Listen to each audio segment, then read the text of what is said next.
A clip of actress Amandla Stenberg from Star Wars The Acolyte is going viral, where she says white people crying actually was the goal. This clip is actually from 2018, and it was an interview that she was giving with Trevor Noah of The Daily Show promoting her film, The Hate You Give.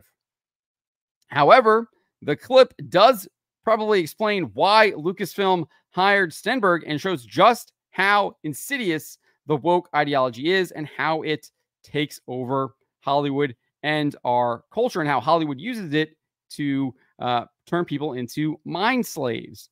Before we get to this, I'd like to ask you, please hit that subscribe button, hit that bell for notifications so you don't miss any of our future videos here at the Trent Report.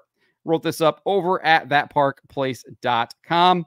And let's just take a listen to this clip. It's going viral courtesy of the End Wokeness account. Let's take a listen.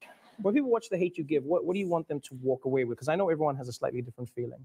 Well, I mean, white people crying actually was the goal. It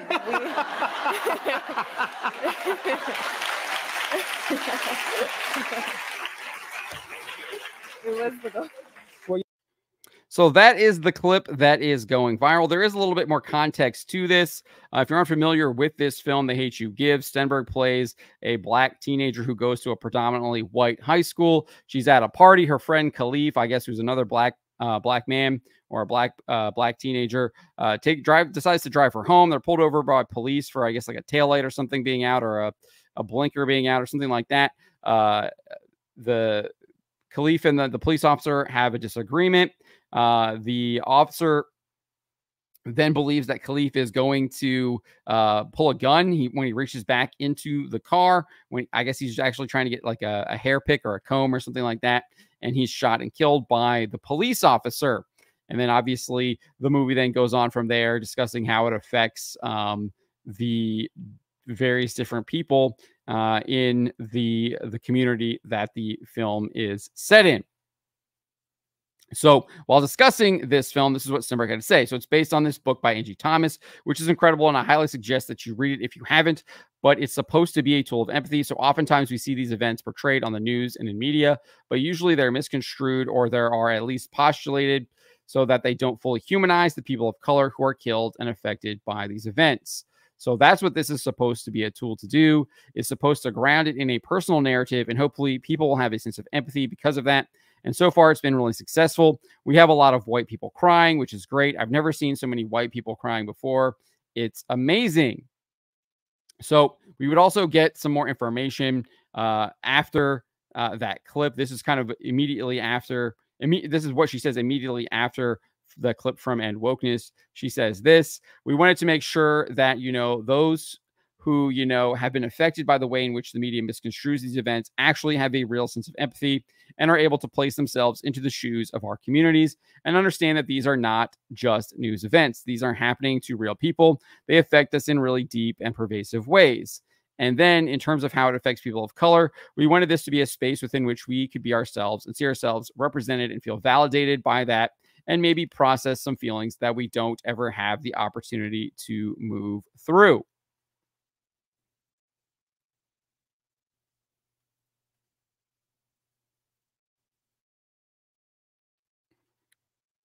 So I think it is my opinion that this movie was clearly priming the pump for the Summer of Love in 2020. Obviously, the film came out just a couple of years before it. It was obviously painting this narrative of kind of black people are always victims of quote unquote police brutality, which we all saw that turned into the defund the police movement, which led to more crime, more violence, and more destruction throughout the United States of America. And Brian Niemeyer actually has a really good analysis of this. He is the novelist of the Combat Frame X-Seed books. He also has a series called The Soul Cycle. I think he has really excellent analysis when it comes to these culture points and how it intersects with politics, government, etc. And so he points out this: the main utility of corrupting the arts is to buttress policies enacted through government, usually the courts, which are informed by witches in the academy. For demonstration of how the process works, let's pretend the decree comes down from the cult's high priesthood, instructing that cannibalism is the new sacrament. The cultists don't rush to draft legislation enshrining cannibals as a protected class. Not yet. First, academics update the cult's canon with new ritual content. That's when mid-level priests in New York and Hollywood come in, weaving the new dogmatic formulas into rhetoric spells for use on the general public, which this movie, The Hate You Give, definitely is, in my opinion. So what you see first is a goofy but lovable character on a Netflix comedy doing a bit wherein he unwittingly samples human flesh. The punchline comes when he learns what or who he's really eating, but decides he likes it. His exotic appetite becomes a running gag, while his character is portrayed as normal and relatable. Meanwhile, the cult hirelings in government will start floating trial balloons to decriminalize human flesh consumption. They'll stress that it'll be purely voluntary from corpses donated for use as food.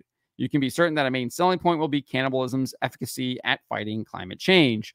The initial bills and court cases will go down to defeat, but after the Netflix show is reinforced by Captain America coming out as a cannibal, a taste he developed out of grim necessity while stranded at sea after the Germans torpedoed his destroyer, and a stunning and bold new cookbook from Big Five Publishing, the opinion polls will hit critical mass. Mind you, that doesn't mean a majority, just the tipping point for a preference cascade. Then the first bills decriminalizing human sourced meat will pass into law. There will be a public outcry, but it will soon fade to a murmur as America's legal positive tendencies push support for cannibalism higher. So you can see how you can he's using cannibalism. You can use the defund the police movement as well. It all fits into this, right? This movie was clearly trying to gain sympathy for people potentially committing crimes. Obviously showing a person who's in this fictional film, showing someone who is indeed innocent, but trying to paint all crimes like that are as innocent instead of that one specific example. It's exactly kind of what this film was clearly trying to do. And then we have the riots, we have everything with the Summer of Love, and then what ended up happening? We saw these the tipping point in opinion hitting critical mass. And then what do we see? We saw all of these cities and these towns, and sometimes even some of the states started defunding the police. So that it fits into this pattern here. And this is what Amandla Stenberg was part of. And I think she knows exactly the role that she was playing. She literally is talking about it in that interview with Trevor Noah. Nevertheless, Niemeyer goes on and he says here, and when public support for eating human flesh hits 51%, Hugh meat will be pushed in your face at all times from all directions. What did we see just a couple years ago? Defund the police was pushed in your face all the time from everywhere. And not just at your local megamart, but online, on TV, and at the cinema, because it's propaganda delivered through the arts that locks the leftward ratchet turn. So that's exactly what she was part of when she was giving this interview with Trevor Noah for The Daily Show. And in my opinion, this is exactly why Lucasfilm hired her, because they know she is part of the system. She is a cog in the promotion of woke ideology. Lucasfilm is clearly part of that. We know this because you have people like Leslie Headland going to the New York Times saying that anyone who poses woke culture are not fans of Star Wars in her opinion. As a fan myself, I know how frustrating some Star Wars storytelling in the past has been. I felt it myself, she told the Times. And then in a follow-up text message, she said this: I stand by my empathy for Star Wars fans, but I want to be clear. Anyone who engages in bigotry, racism, or hate speech, I don't consider a fan. Those are all buzzwords that they use to attack people who are opposed to woke ideology that is indeed actually divisive. It is indeed destructive. And it's all about painting yourself as a victim in order to wield power and control people and turn them into mind slaves, which is what all these people want you to be. They want you to be a mind slave. They want you to be infected by the woke mind virus and do as they say. They literally want you to become that NPC meme. That's what they want you to be. I want you to be just like them, docile and pushing their evil agenda. Not only do we see Leslie Headland do this, but we saw Lucasfilm president Kathleen Kennedy also informing New York Times in the very same interview that because of the fan base being so male-dominated, they sometimes get attacked, aka female creators, get attacked in ways that can be quite personal. So now we're not only seeing if you oppose wokeness, you're not a Star Wars fan from Leslie Headland, but it's because you're a man.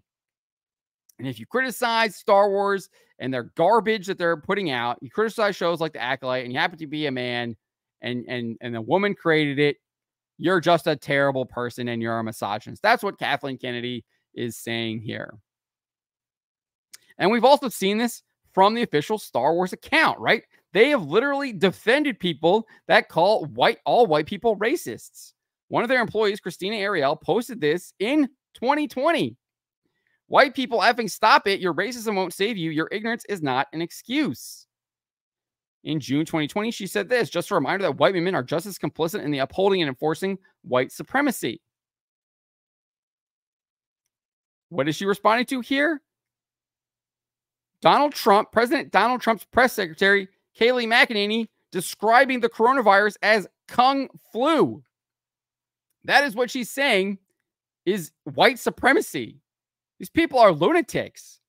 And Star Wars defended this stuff. They defended my coverage when I was the editor-in-chief at Bounding Into Comics, outing Christina Ariel and her disgusting posts. Star Wars defended her and said, our Star Wars community is one of hope and inclusivity. We do not stand for bullying and racism. We support Christina Ariel. They 100% do stand for bullying and racism. We know this because they fired Gina Carano. They bullied Gina Carano. They wanted to bring her into a struggle session and humiliate her. That's what they wanted to do. And we know the Walt Disney Company is all in on all of these destructive agendas because of Gina Carano's lawsuit. Pedro Pascal, her former co-worker on The Mandalorian, he supports all of these hate movements, the gay agenda, Black Lives Matter, defund the police, the transgender agenda.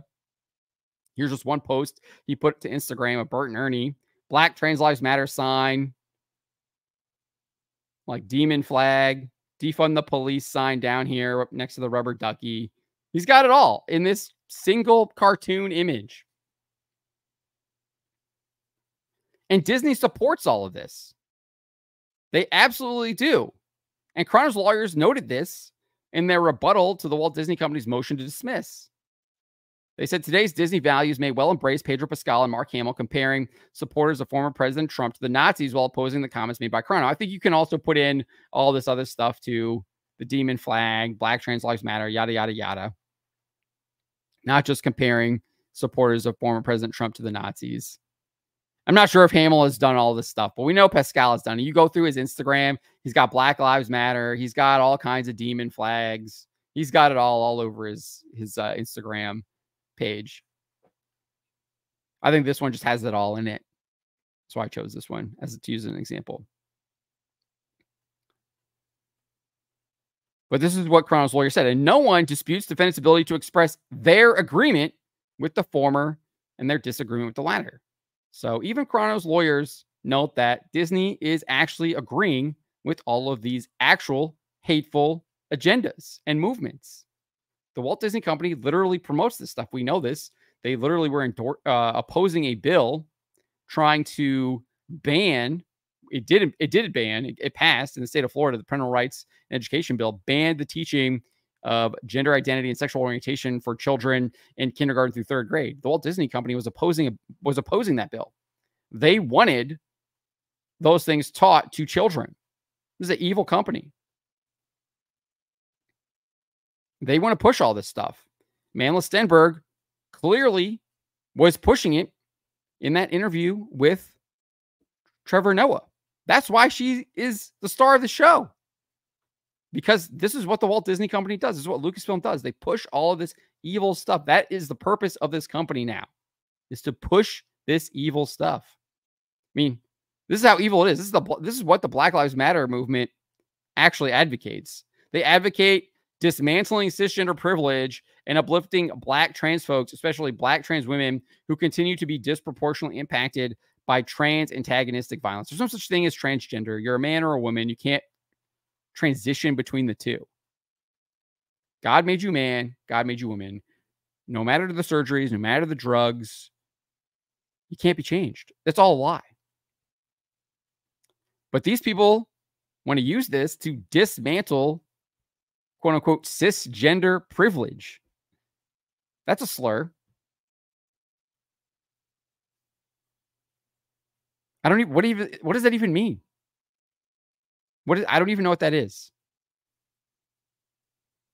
The privilege that we're living the way God made us? I don't know. Clearly, it's just hating on people who are not LGBTQ+. That's exactly what it is. They also want to disrupt the Western prescribed nuclear family structure. This is on their website. All of this was on their website. Public. Once people started pointing it out, they started removing it. There's still archive pages, or there were last I checked.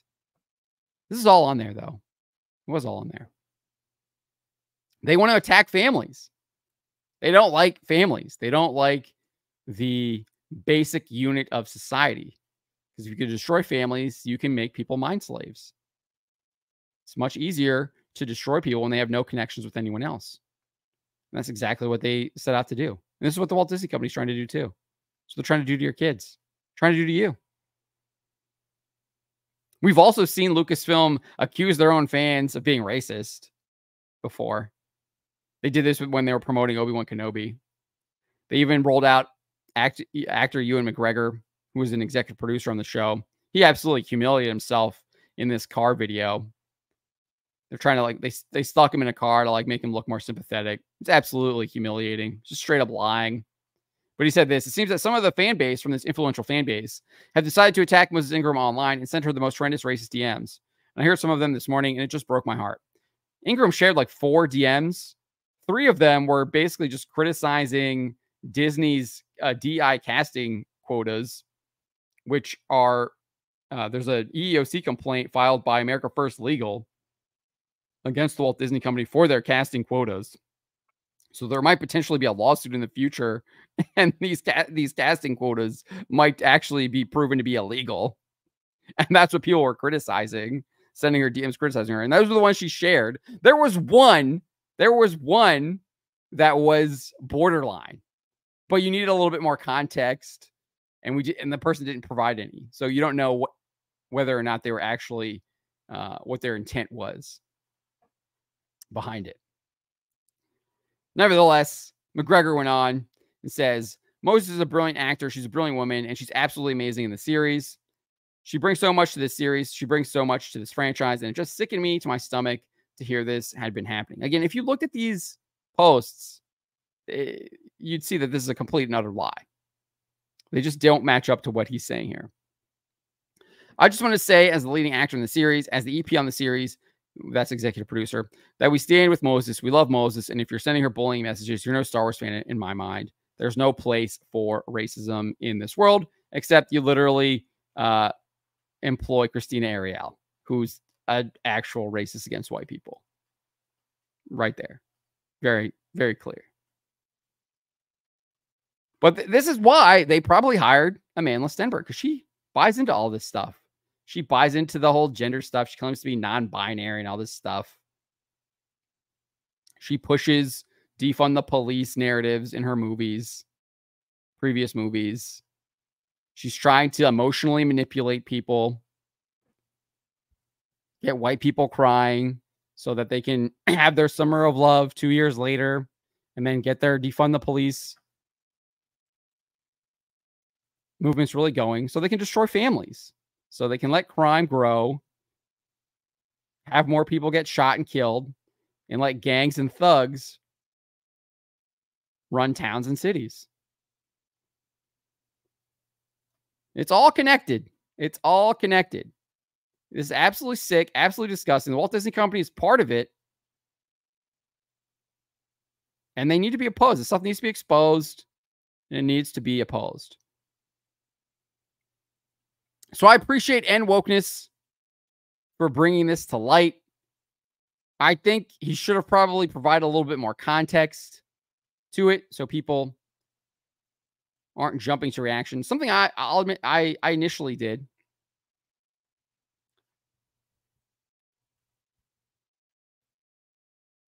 But I'm glad he brought it to light and we had this discussion.